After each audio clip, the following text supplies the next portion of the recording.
Hey everybody, welcome to the Tabletop Hour. Larry Vela. I'm Abe. We're here from Bell Lost Souls. Thanks for checking in, everyone. It's another Monday. We have all kinds of cool stuff to talk about. Lots of stuff going on, both in tabletop gaming and in RPGs. Yeah. So lots of stuff. In my mind. Lots of things going on in my mind. And lots of things going on in Abe's mind. But luckily, you don't have to listen to all that. That's true. Right off the bat, Kill Team Arena came out this last weekend. Really interesting product that we want to talk to you about and show you it a little bit. We already have unboxing videos. You guys can watch those. They're on our YouTube channel and on Bowls. You can watch them there. We put those out this weekend. So I'm intrigued by this product because we've never seen Games Workshop do something like this before. Games Workshop has made, for any system, which is a product that is specifically designed for people who want not to play competitively, but to structure and design competitive events. This is almost a box that's made almost not. I mean, yes, it's players are going to buy it and you can play it with your friends and be like, let's do a tournament at my house. Mm-hmm. But really, this feels like a product that is designed for people who want to run events. Right. It's a competitive gaming expansion. Correct. It's not a base game itself. Correct. And even beyond that, because like the base game, like 40K and Age of Sigmar and Kill Team Kill Team already has rules for match play. Sure. But that's not what this is. This box contains a lot of we'll flip it over here so you can see the back of it.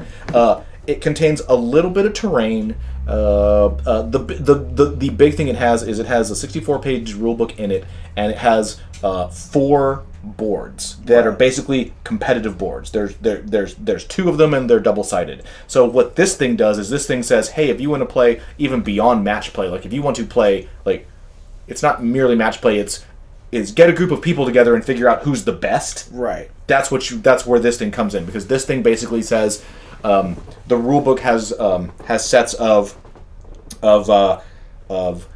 these are the 6 specific kill zones you're going to play in competitively, specifically, like not like 40K does, where like it's play a mission and design terrain whatever you want to. It's basically, these are 6 kill zones. If you're playing in kill zone A, you're going to use this board. You're going to set it up exactly like this. You're going to put the following terrain pieces that come in the box exactly here where we tell you to. And then there's a little bit of randomness. Here's a chart with like environmental effects that are relatively minor. Like it's dark, or it's really bright and it affects weapon ranges, or you don't move as those things. But I mean, it's and it tells you Team A, Kill Team A starts exactly in this. Kill Team B starts exactly. It feels almost like the way the missions are defined in Space Hulk. Like, sure. Remember how they're completely clinically precise?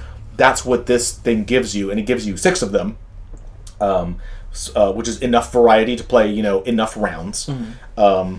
And then you get a set of stratagems that are specifically for those competitive events. And then you also get a full set of those rules. So you get that entire kind of way of playing, along with for 1-versus-1 games, right. and then they also have a matching set of that for team games, for 2-versus-2. That also tells you some sort of like Kill Team. Yes, like game? Kill Team games. So games? It's incredibly precise. It's very, very exact. You can tell this is the designers doing the opposite of the way. This is the design studio kind of getting to kind of stretch those muscles. Feels a lot closer to, say, Shadespire, right? Those kind of games. So we haven't seen anything specifically like this. We've seen variations of this, right? Mm-hmm. This is in some ways very reminiscent of like the Necromunda box set, sure. which comes with boards and terrain. Though in that case, it also comes with units and everything you need to play the game in that case. But that's not a competitive game at all, right? So this on the face of it, if you look at it and you go, oh, I get a bunch of like boards and terrain, and this lets me play my game if I don't have a giant terrain setup, which it does. Is similar to Necromunda, but the intention isn't completely different. Right. Intention-wise, it's much closer to Shadespire, which it would like clinically precise, designed, no gray areas, and designed from the ground up. And Shadespire is designed to be a competitive quick play from game. the ground up. So the play style is very similar, though of course the Shadespire box is something more that every player is going to get. It's going to teach you how to play the game, and this is what you need to bring to every tournament, right, or to every game. Yeah. If you are a player, basically, if you buy this box, you could either run your own events or any event that uses this structure, you're ready to go. The way this box, as I was saying, I think the primary audience for this box is probably people who are running events. You would need to buy one of these boxes for every 2 people who are in your event. Sure. So if you have. You want to run a big giant event and you need 64 player kill team event, you're going to need 32 of these things. Right. At the same time, while that seems expensive, once you have these, you're done. Yeah. You don't need to buy you don't have to build terrain. You don't have to, do Realm of Battle boards, all the normal expense that TOs of Age of Sigmar and 40K and other wargaming events, which we used to run tournaments for years. Huge, colossal pain in the butt. Just storing the stuff when you're not using exactly. it is so expensive. So the concept of saying, hey, I'm going to run, annually, a 64 person event, and you get your hands on 32 of these, and when you're done, you literally box them up and put them on a shelf somewhere, easily storable, and you're like, that's all you need to get. Right. So it's pretty interesting. The final section of the book, of the rule book, is, to me, the most intriguing, because that is the one where there's a little 10-page section at the very end of the book here. So now we've talked about the missions and how you play and whatever. There's the 10-page section at the back of it on how to structure and run tournaments, which is again, I don't think I've seen Games Workshop go into this level of specificity ever on any previous project. So it does things. There's a whole set of rules in there for, like, this is how we would do registration. This is the company's opinion on how we would validate lists. This is how you deal with what are appropriate models, what are not appropriate models, what's considered cheating, what's not considered cheating. What are what do they think the penalties for different types of things are? Like, what happens if your list is invalid? What happens if you have an illegal model? They put that level of kind of meta into this product. They also have things in there like they have recommendations for how many rounds. Sure. They have recommendations for it's very, very, very precise in a way that I think is really, really interesting. How many of those things, just if you took that section, could you run a 40K tournament, or is it very specific to? No, it's generically worded. It's definitely system agnostic, which is why I think this is, to me, this is yes, Kill Team is the newest of the core Games Workshop games, but it is intriguing because is this just a one-off lark, or is this lots of this could be taken and reused to build a similar product that would apply to 40K and Age of Sigmar?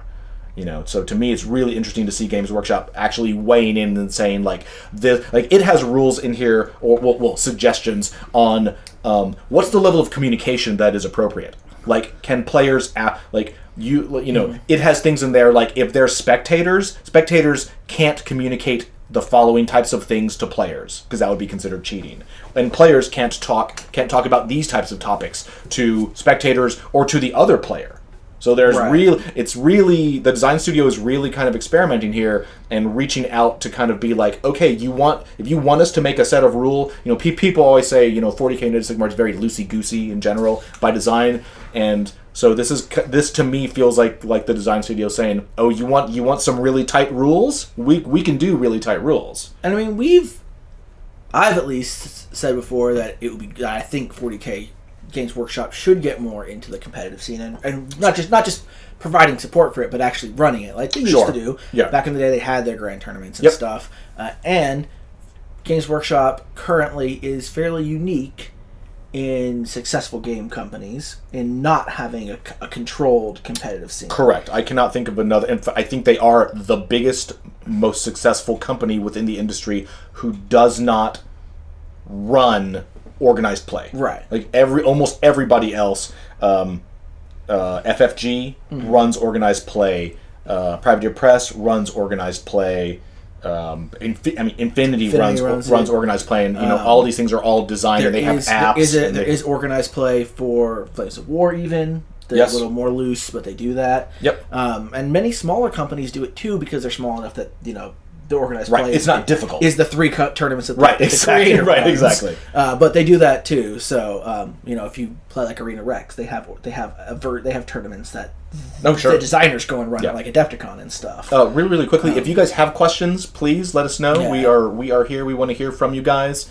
So ask away. We have We have the book here. We can go through a couple things, answer a couple questions before we get into all of the other crazy 40K news that has hit this week, because there's been a lot of it. So the other thing that's very interesting about this to me, aside from just the competitive aspects, which are clearly the main goal, is it does also seem to tie into the idea of Kill Team as an easier, accessible game. Sure. Because this is in replacement of having a giant terrain-filled board. Oh, yes, absolutely. Yep. So if you and your brother, your friend want to get into Kill Team but are 12 years old or something and don't have a giant board, you can buy your 5 models each, your rule book, and then you can buy this. Yeah, and I'll show you this really quickly, because these are not... these boards are... Let me open this up.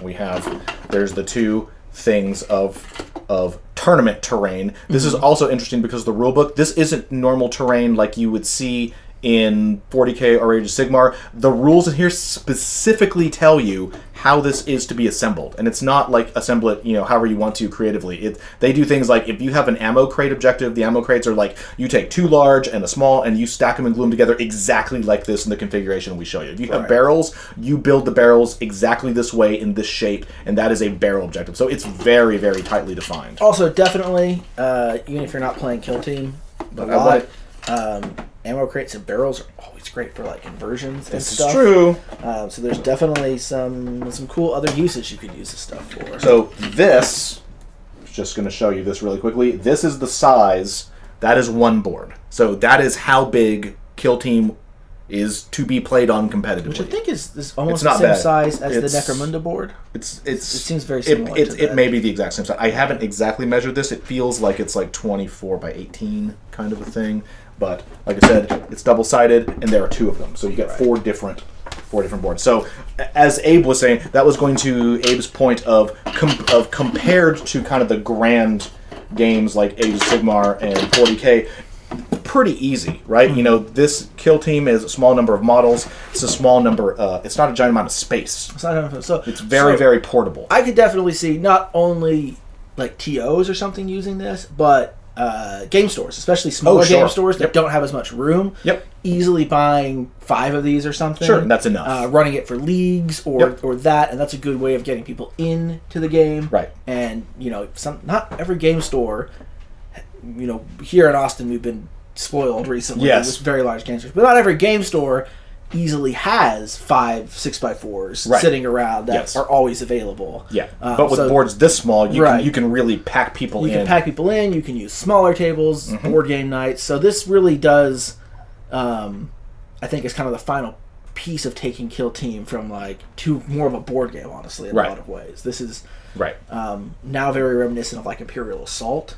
Yes. Or games like that. And there's certainly things to be said for the big terrain setups and all of that. Sure. That's definitely more visually they're pretty and they draw customers in and all of that. But this is a great alternative too. So I think this is a good product, not just for... And I think this is a good product for new players and players who don't have as much room or something like that. But again, it's...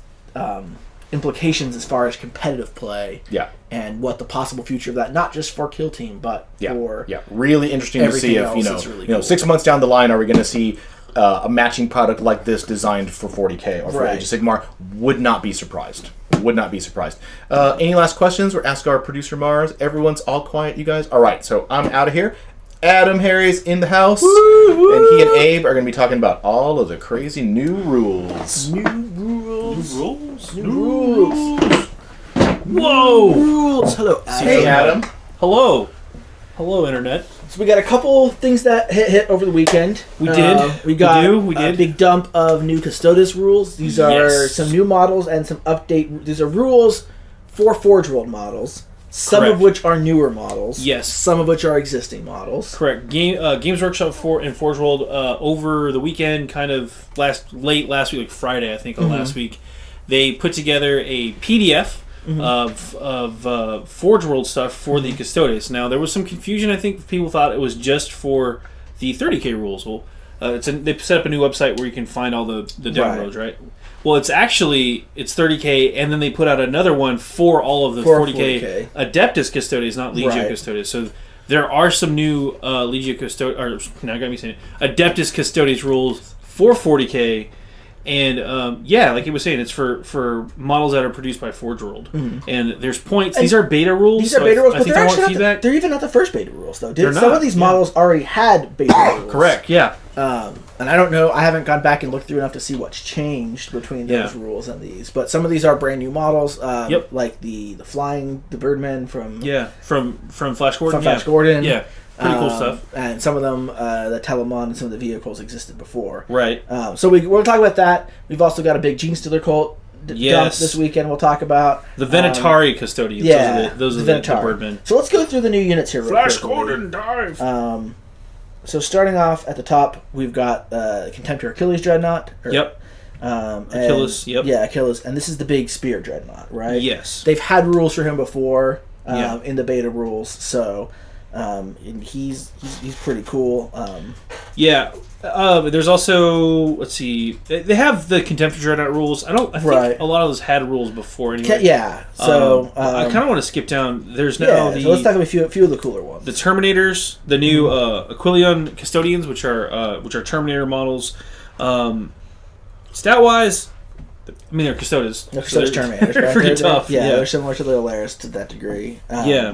They do have the Lastrum Stormbolters, which, because of the bolter rule now, they're in Terminator armor. They do get their rapid fire too, which means they're going to get 4 shots up to 24 inches. And I wonder if they made these rules knowing that change was coming. I don't know, man, because those bolters are actually Strength 5 AP -1 bolters. That's good. That's some of the nastiest storm bolters. Yeah. Oh, I forgot about that part because this is a pretty nifty unit. This is so they already had Terminators, but they were close combat Terminators, right? Right. So this is basically their version of a ranged Terminator. Yeah. The new bolter is pretty cool. Right. They can also replace the bolter with their Super Flamer. Oh yeah. Which is pretty good.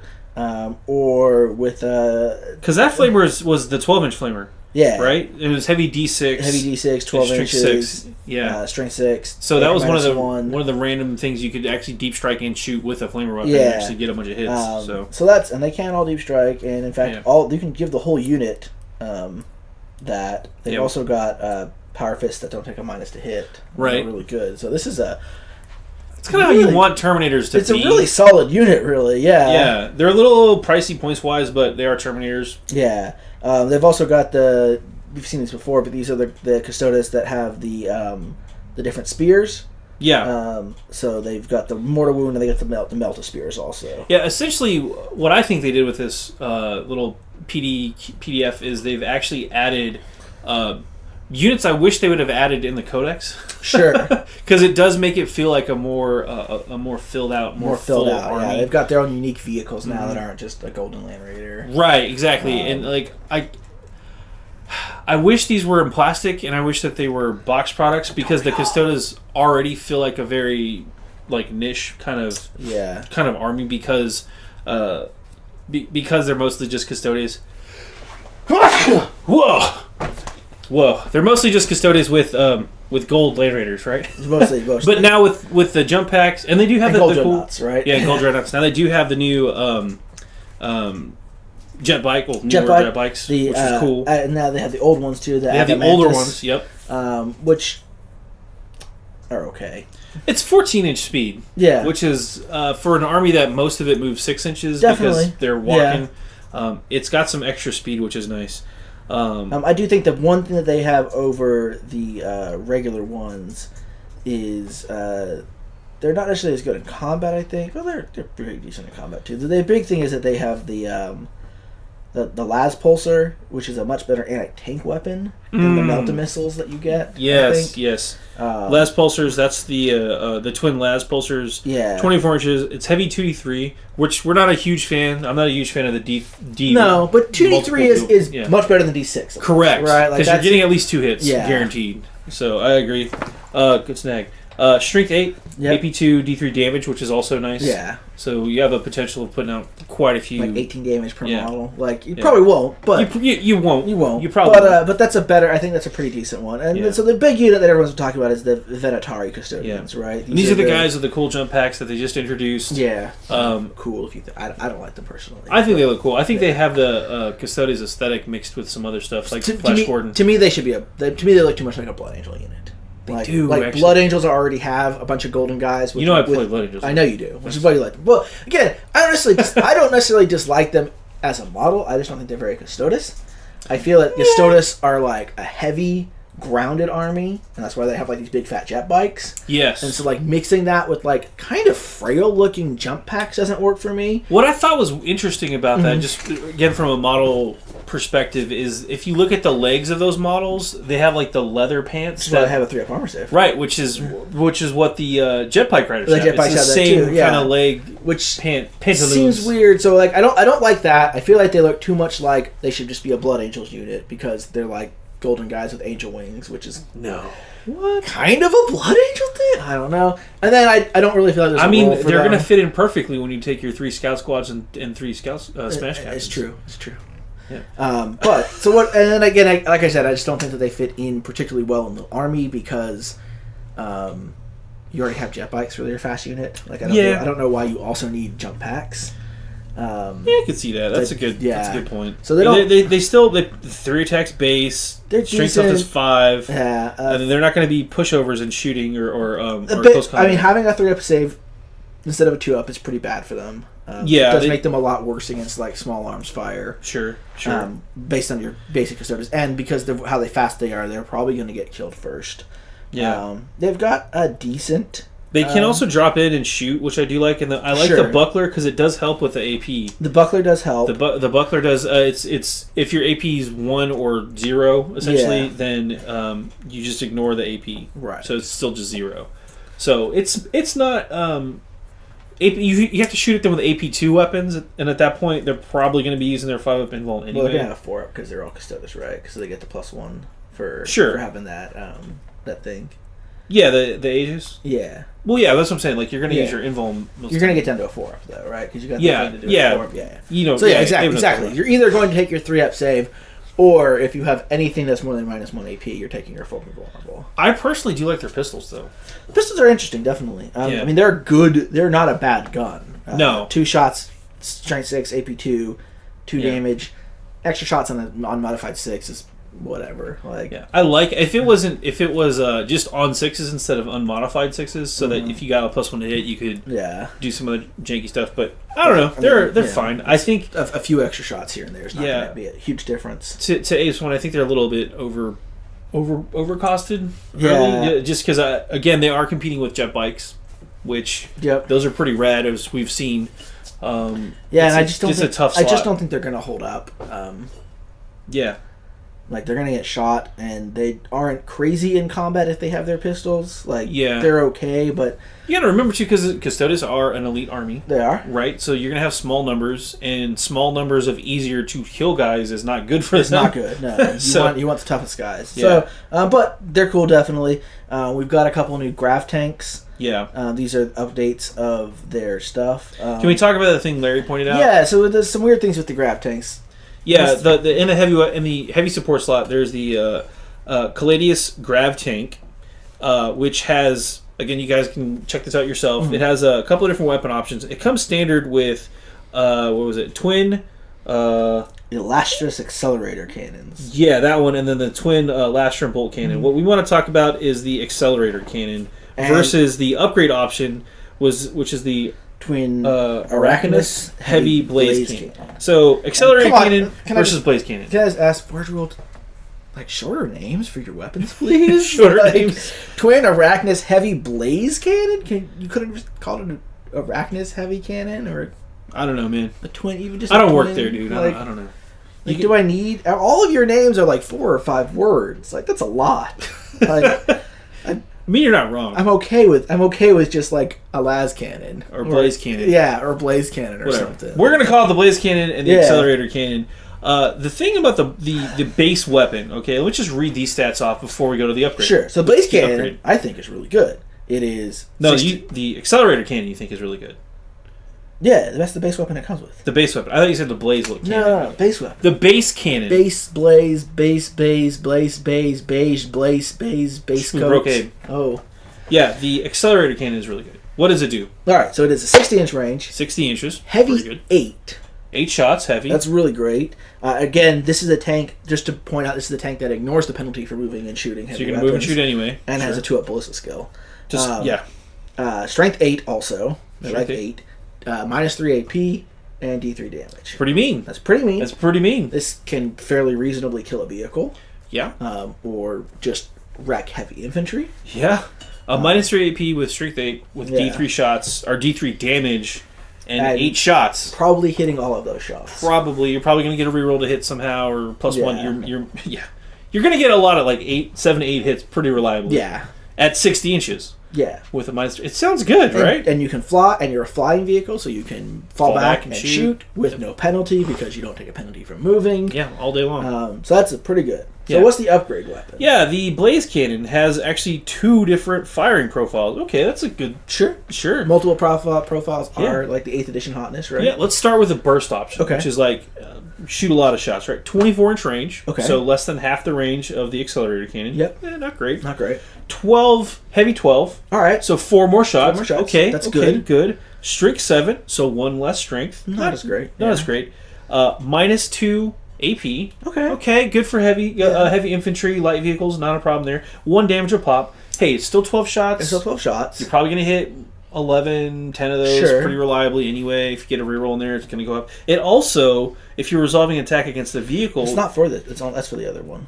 No, it's... Oh, you're right, because there's a dash there, so it's only the beam. Wow, that's even worse. Yeah. Okay, so the burst sounds like it's good for killing lots of dudes. Killing lots of dudes. Cool. Yeah, definitely. Cool. As long as they're like not crazy high armor and they only have 1 wound. Right, sure. So not good against like Terminators or Primaris. No. Yeah. But okay. So there's another the beam. Yeah. 36 inches. Okay. So it's more than half. Sure. Versus the base weapon. It's heavy 2.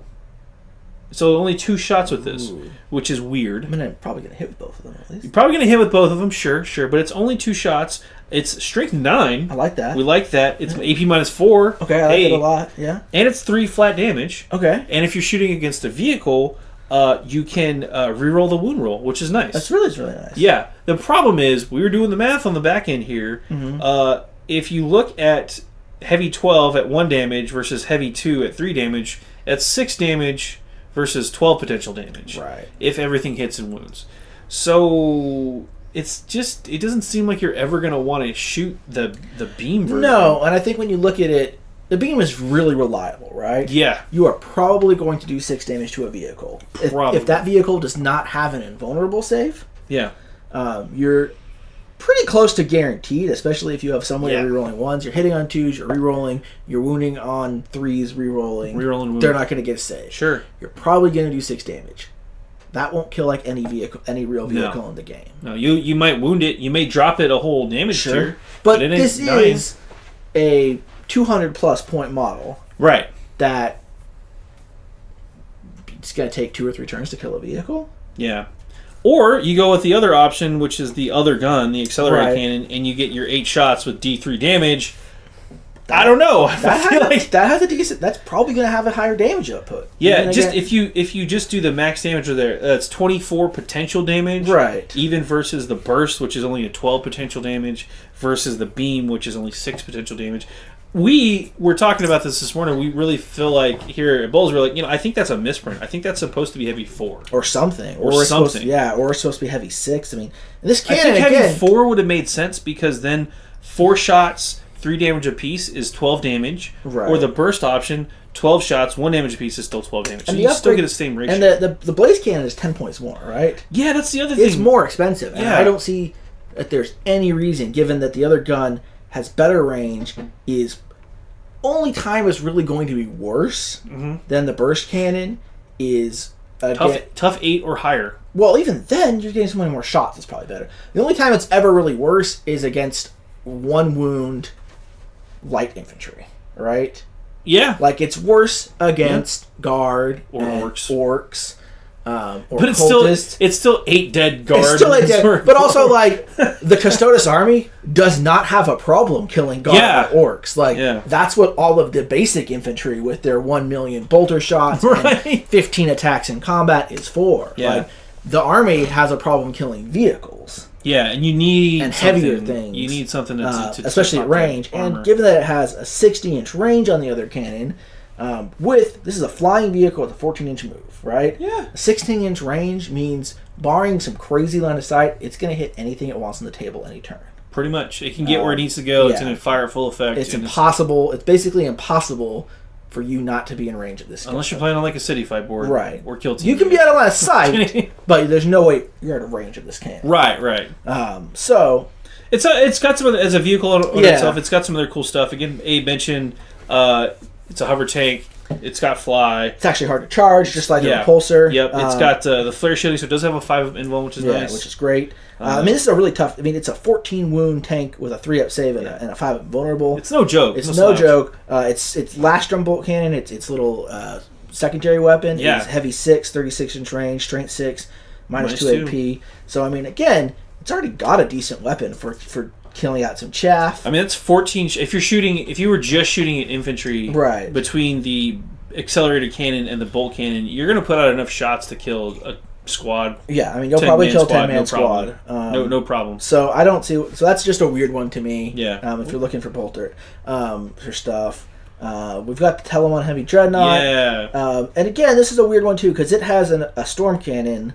Mm-hmm. And you can see. So one of the things we're talking about that misprint is that the lighter vehicle, the Palace, grab attack, has a twin Arachnus blaze cannon, not a heavy, but a twin Arachnus blaze cannon, which has very similar stats, other than the fact that its strength is 2 less, across the board, and its heavy. Its beam is heavy 2, the same as the other one. Its burst is heavy 6, which is half of the heavy 12. Other than that. That's why we stats are identical, except that their strength is 2 lower on both profiles. Right. That's why we thought that the heavy blaze cannon should be heavy 4. But... or the burst was supposed to be lower, but again, I think that would just make this gun completely junk compared to the accelerator cannon. Yeah. The Telemon. This is another interesting one. This is their heavier dreadnought, right? Mm-hmm. So it has a bunch of options. The one I do really like, is the storm cannon. And this storm cannon is... You get 2 of those, right? You get 2 of them. Well, you can. You get can't one take of each 2. One. Yeah. This seems fairly similar, which again, it's an Arrakis cannon. So this is the storm cannon versus the blaze cannon. But it's actually, again, very similar, but actually better. So it also has a beam and a burst version. Sure. The burst version is 48 inches. Not bad, yeah. No, definitely, it's better than the 24, right? Better than 24. Heavy almost twice as better. Yeah. Heavy 6, strength 7, minus 2 AP, 1 damage. So that's basically the same. It's on par, if not better. It's the same stat line, other than it has twice the range but half the shots. Well, it has half the shots, but you get 2 of them. But you get 2 of them, right? And then it has the beam version, which is 72-inch range. Yep. So really great. Heavy 2. So again, we're looking at a 1 to 3 ratio, not a 1 to 6 ratio. Right. With all of the other versions of Arrakis guns. Right.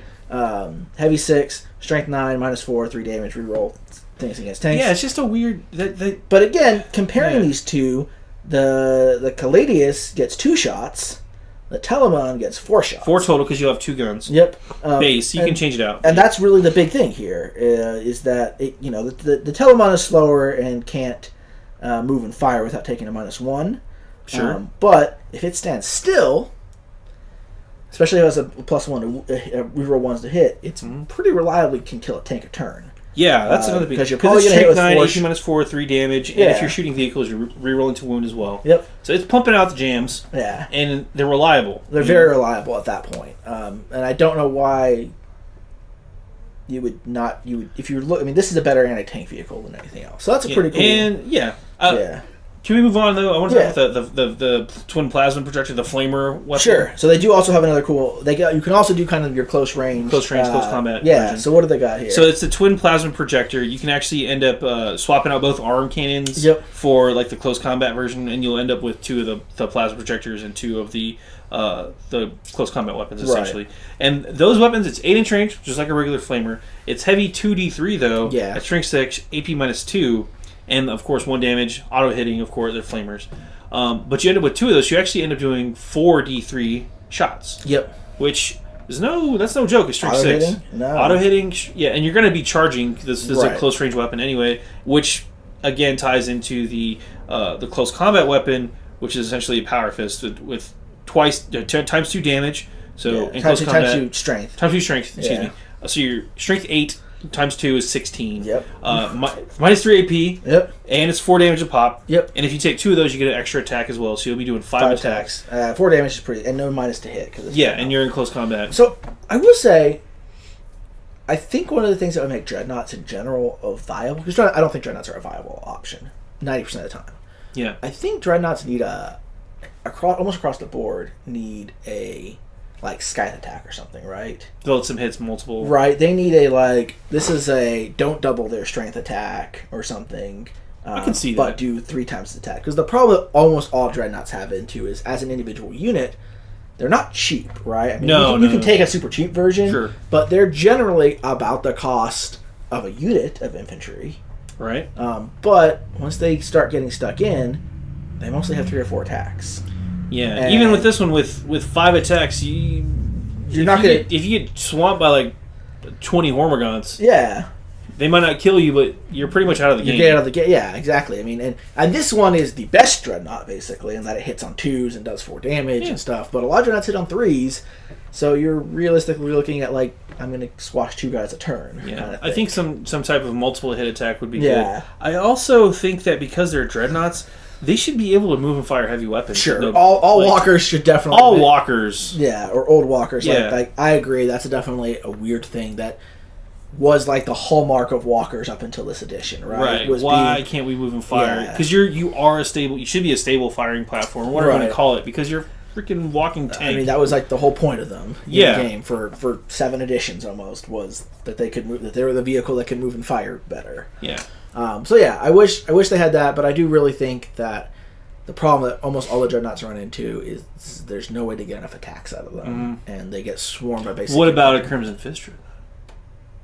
Pedro extra attack? I mean, sure, but yeah, corner case situation. I thought about it, but again, 1 attack isn't a huge thing. They need some kind of way of I'm a giant walker. I'm going to stomp on you. And that would make dreadnought scary again because you're he's going to just jump on a bunch of my guys. I don't. What if they had an extra 3 attacks from a kick Something instead like of a that. stomp? Something like that. Yeah, exactly. Dreadnought feet attack. They're a giant metal monster, and you're you can only make this attack against infantry or something. I don't know. Or something like that.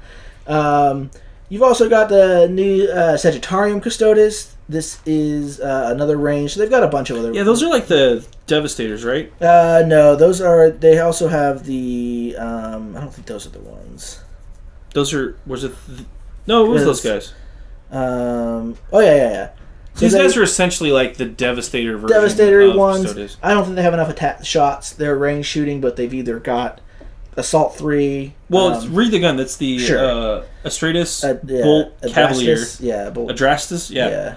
When you choose this weapon to shoot, you can select one or both profiles, which is cool. Select both, you take a -1 to hit. Yeah, subtract 1 to hit rolls. Mm-hmm. Again, it's a way to get the multiple profile thing. It's kind of like a combi weapon. Yeah, I mean it is a combi. It is a combi. Yeah, that's a combi weapon. So the first one's a bolt volley, which is essentially a heavy bolter. It's 36-inch range, assault 3, 5 shots, AP -1. It's cool at 1 damage, which is fine. Yeah. The disintegration beam is only 12-inch range, assault 1, but it's strength 5, AP -3, D3 damage, and then it kind of works like plasma. Yeah, if you roll a 1 to hit, you take a mortal wound. Yeah. Which is better than just dying outright. It's better because you're Custodes, but again, you take a -1 if you're shooting both weapons. Yeah, you hit on BS2.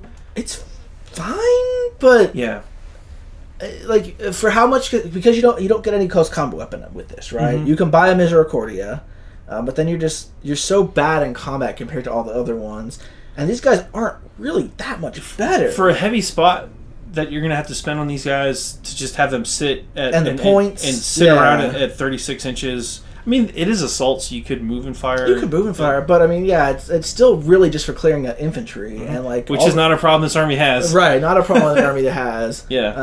I don't love that. I would have liked to see the D-beam act more like a melter or something. Sure, if they had some heavier thing or more attacks or something more interesting that wasn't, and this is something you can replicate by just buying some Devastators for your list or something. I'm kind of torn about these additions too, because again, they are from Forge World for the most part. Yep. It's great to see them get added to 30 from 30K to 40K. I am glad they are making an effort to do that. I just don't see these models. I don't think these models are going to show up in the Custodes army for the most part, because sure people aren't taking those people aren't taking Custodes, a pure Custodes list, because they're combining it with Ashnal Tarn for the command points, and they're combining it with a knight or whatever. I mean, unfortunately, because of you'll see the same thing you do see with most Forge World armies. You'll see a handful of people who really love the models and had big 30K collections who aren't competitive at all, which is fun, which is great, and are porting those in. Awesome, but those are really rare. And so you'll see a handful of those, and then you'll see a handful of people who have money or alternate methods of acquiring Forge World-esque models, using them in tournaments and handpicking a couple of these models. I don't even know if they're good enough. I don't know. I don't specifically know. I haven't done all the math. I think there's possibly a few of these that have potential to be good in a tournament list, but that's the kind of thing you'll see. Real quickly, we mentioned Bolter rules earlier. With the Terminator new Terminator variations. So if you weren't paying attention with last week, Bolter's got a beta rule. Also, got a beta rule? Lots of beta rules recently in 40K. Yeah. Lots of them. I'm glad that they're trying stuff out with the community. Say, hey, give us feedback because we want to get your feedback. It is cool to a degree, yeah.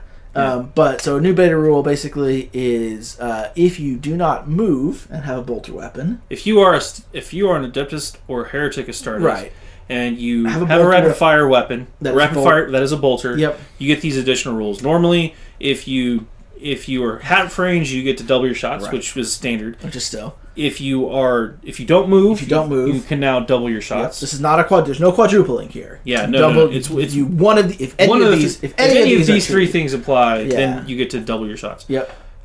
Then the third one is if you're Terminator, Centurion, vehicle, or bike. You get double your shots. Double your shots at full range. So, rapid fire Bolters got really good. Got a pretty nice little buff. We've written a few articles, and Dope Boy wrote one today about new units that are good. One that I overlooked. Yeah. We were talking about this in lunch. We were talking about it, which I think could have a potentially interesting thing, is the Space Wolf Wolf Guard Bikers from the Index. From the Index. I'm reaching here. But this is the elusive bike unit that the entire squad can take Stormbolters in. Right.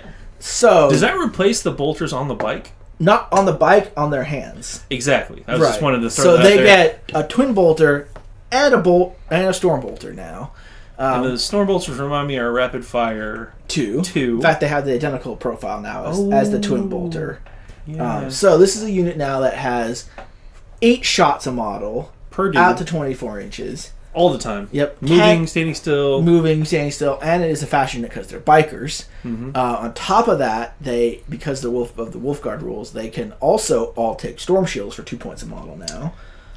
Giving them a 3-up invulnerable save. This is on top of their toughness 5 because they're bikers and 2 wounds because they're bikers. And then I don't like you right now. They all can also take chain swords on top of that, or another weapon, but it gets really expensive at that point. Sure. But they also have 2 attacks base, so with the chain sword, they're all 3 attacks. So yeah, they're a little pricey. I think they're around 40 points a model at that point. 40-ish points, yeah. 40 points, which, to be fair, if you wanted to compare these to like Death Watch, which is another great unit that you can give Storm Shields and Storm Bolters to. Yep. They're twice the points of a Death Watch Marine. But they're on bikes. But they're on bikes. They have twice the shots of a guy with Storm Bolters. They're more mobile. They have twice the wounds and better toughness. They do not get the special issue ammo. So that is their downside, is that they are just regular bolter shots. Still 8 shots per dude. 8 shots a model. Tough 5, 2 wounds. And 3 attacks in combat. 3 attacks in combat and moving real fast. Yeah. So that seems potentially like a pretty good unit, especially if you want to kill. It's not. They don't have as many of the great stratagems to make it really good at taking down heavy units. Sure. But definitely, if you're looking for something to kill infantry, that's potentially. I mean, these can get. How many in a squad? I think you can get up to 10. Up to 10. So that's 80 bolter shots at long range. Seems good. And a very tough unit to kill. Strength 5, toughness 3, 300 vulnerable save. Yeah. That's a pretty solid unit. So seems good. I had overlooked that unit.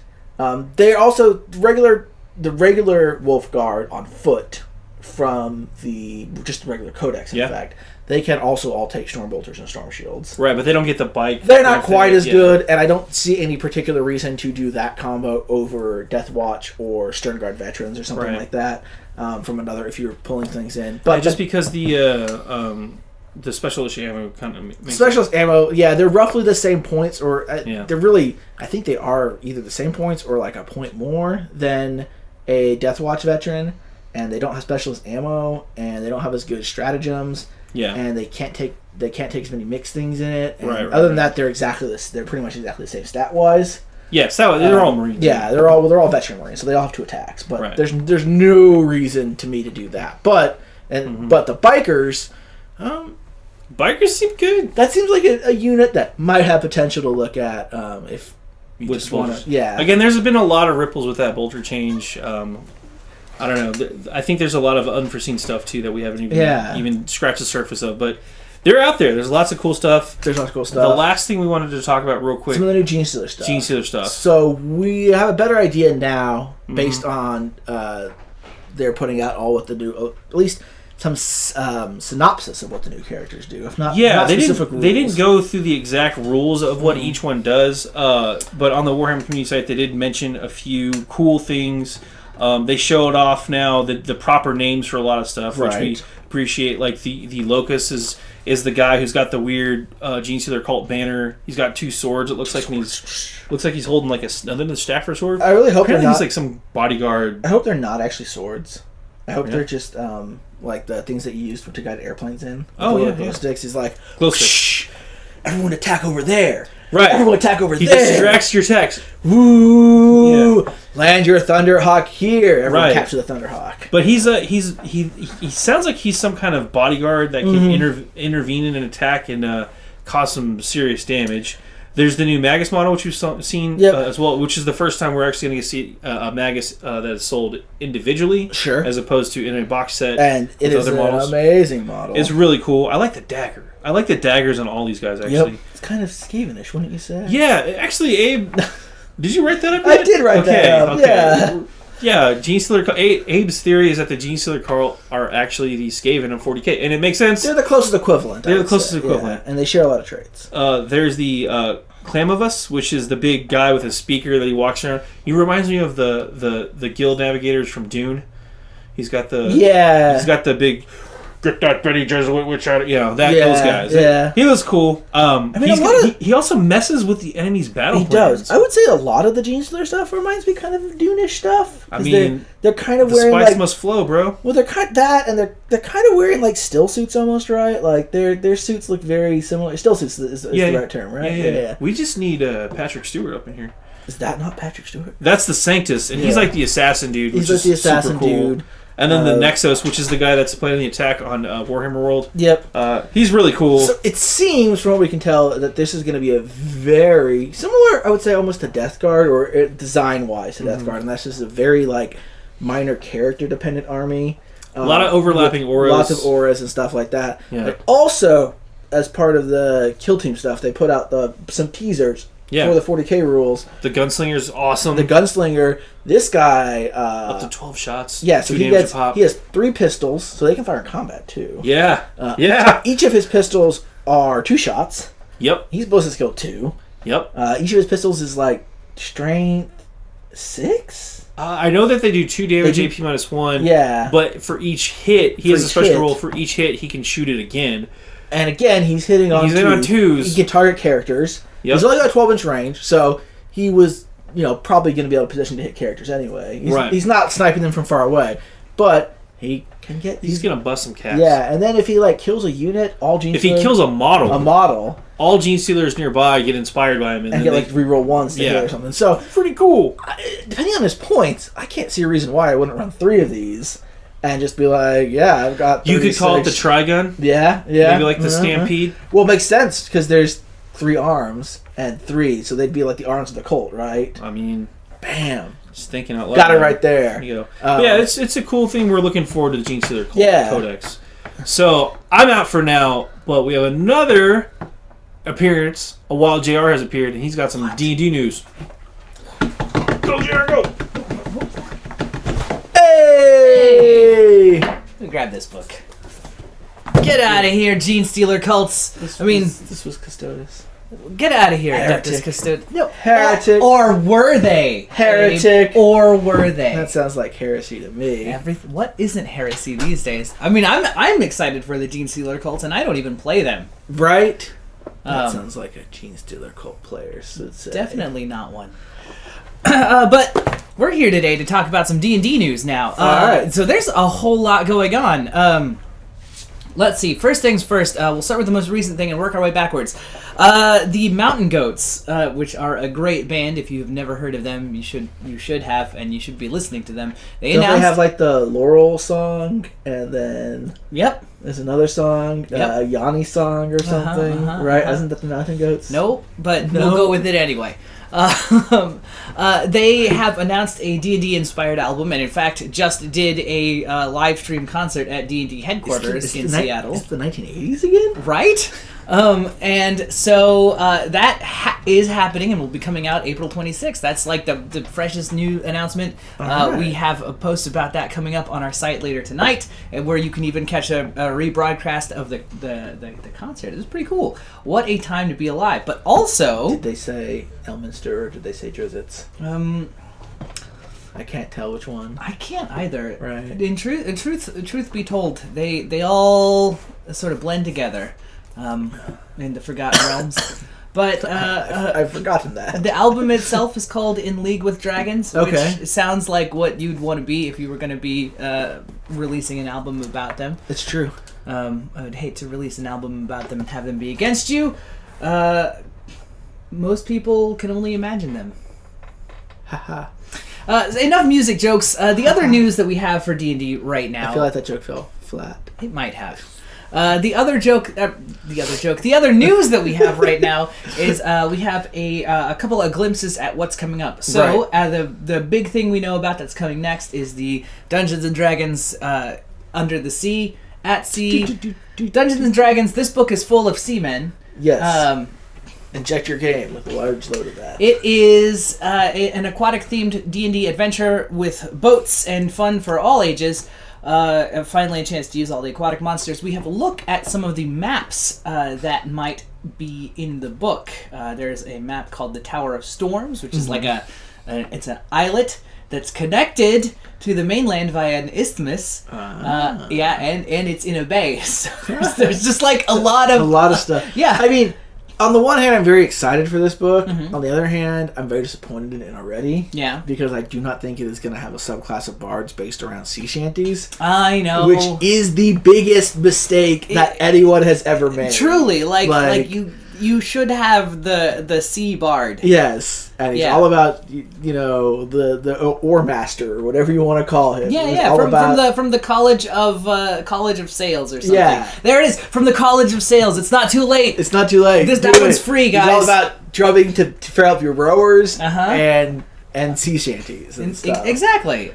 He dictates the tempo of the battle and he can inspire his friends to move. And he's got some nice passive abilities to help boats sail faster and things like that. You get free proficiency with water vehicles. This writes itself.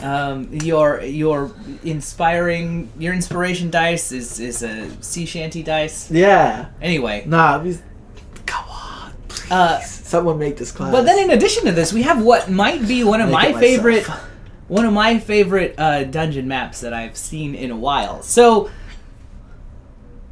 what if I told you that it wasn't Dungeons and Dragons, but that the dungeons were the dragons? This is like a Moby Dick kind of thing? Maybe. Or, not a Moby Dick, Pinocchio? Or, less that. There's a secret dungeon, or a dungeon called the Dragon Barrow. Okay. And it is a giant dragon-shaped hill. I mean, there's no other way to describe it. Okay. It's a dragon-shaped hill with there are like spines growing out of it, and there's a secret entrance into the catacombs of the dungeon. There's like 4 rooms in this dungeon that kind of are in the head, the tail, and both of the wings. That's pretty cool. Yeah, it's kind of cool. Like if it's the ancient remains of a long slain dragon, or one that's maybe gonna wake up sometime, like that's a really cool concept. And so I'm really like just wanting to have a dragon be the dungeon now. Right? Like an actual dragon. The dragon is the dungeon. The dragon is sleeping. The dungeons are the dragons. What? Exactly. Wait, what? That's just an execution. But like we're gonna feature the dragon. Is this an execution? No, this is where our prison is. This is where our prison is. It's where we put it. Have you not read the 3.0 Swallow Who rules? They're woefully inadequate at actually killing people. So you'll just be in there for a while. And we'll give you some health potions. And you'll be fine. We'll send in a care package once a week. Yeah.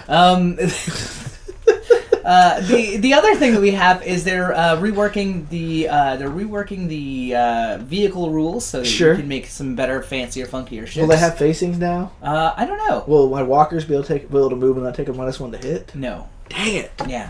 Some system needs to give me this. One day you'll get that. That day is not this day. No. And then in other role-playing game news, how do you feel about Robotech? Robotech? Yeah. I feel a little mechanical about it recently. That makes sense. Yeah. That makes sense. Robotech is getting not 1, but 2 role-playing games this year, folks. Their Harmony Gold is one of them Robotech and one of them like Macross or something. Yes, weird? actually, yes. Just to confuse everybody. One of them is a Robotech role-playing game that's being developed with Strange Machine Press or something like that, I believe, or Strange Machine Publishing. Mm-hmm. And the other one is which is called Robotech, a Macross Saga role-playing game. Why? Is being developed for Savage Worlds. Okay. And is being published by Battlefield Press. You know. So you called it, Abe. I called it. I feel like this is the first sci-fi setting that like a bard actually would be really overpowered in, right? And I'm very curious to see how it works. It is the first time that Robotech has been out of Palladium's hand in a while. Harmony Gold still is holding on to it. So that means they're the gold standard in Harmony. Yeah. All you illicit BattleTech fans will get to see your favorite mechs in this role playing game. Didn't BattleTech just get a new game also? They did just get a new game, yeah. It's really fun. Mecha Palooza over here. It really is. I'm hoping that they do a new round of the Mech Warrior game. That'd be pretty cool. In response to all of this. Right. I don't know if you've been playing the... what is it? The new BattleTech computer game. But that's of course I have, yeah. I'm just waiting for them to make a... Space Battleship Yamato RPG, and then they'll make a competing Star Blazers RPG. Yeah, and everyone will just be confused. So really, it really is like the '80s. Yeah, right now, guys. Wow. So okay. Like D&D is huge, and making music and stuff, and making music and all that stuff. Robotech is everywhere again for some reason. Robotech Macross, and then BattleTech. BattleTech's coming back. Yeah. And, so, 40K is basically just second edition again. Yeah, right? basically. So for those of you out there who want to know what the next 10 years hold in store, just remember the 80s. Yep. And then the 2020s will be the 90s. We got this figured out. I'm looking for the next Bush presidency. All right. Well, and get ready to invest in that next .com bubble before it bursts. The internet's gonna be real. It's gonna be big, you guys. Be big. Well, that is our financial advice and role-playing game advice section from us. I think that takes us well past. Invest in New Coke. That's going to be a big thing. Crystal Pepsi. And hypercolors. Bitcoins? Yeah. Why not? Oh, Beanie Babies. No, Beanie Babies. There Watch we go. out for Beanie Look Babies. for TY coins. Yeah, there we go. TY coins. There we go. They're just coins that are hidden inside one of every 100 Beanie Buy Babies. Beanie Babies and cut them open. Send us the pictures that you're doing this. All right. Well, you've got your dose of role playing game news, tabletop news, questionable financial advice. Yeah. What more would you want from the internet? I mean, it's good if you're a time traveler. It is pretty good. Yeah. That's our hour, though. That's our show here. I'm Abe. I'm JR. We've had the amazing Mars running everything behind the scenes. Hello. And tune back in next week at 3 p.m. Central Time for another episode of the Bulls Tabletop Hour. Until then, thanks for watching and keep reading us.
Don't forget to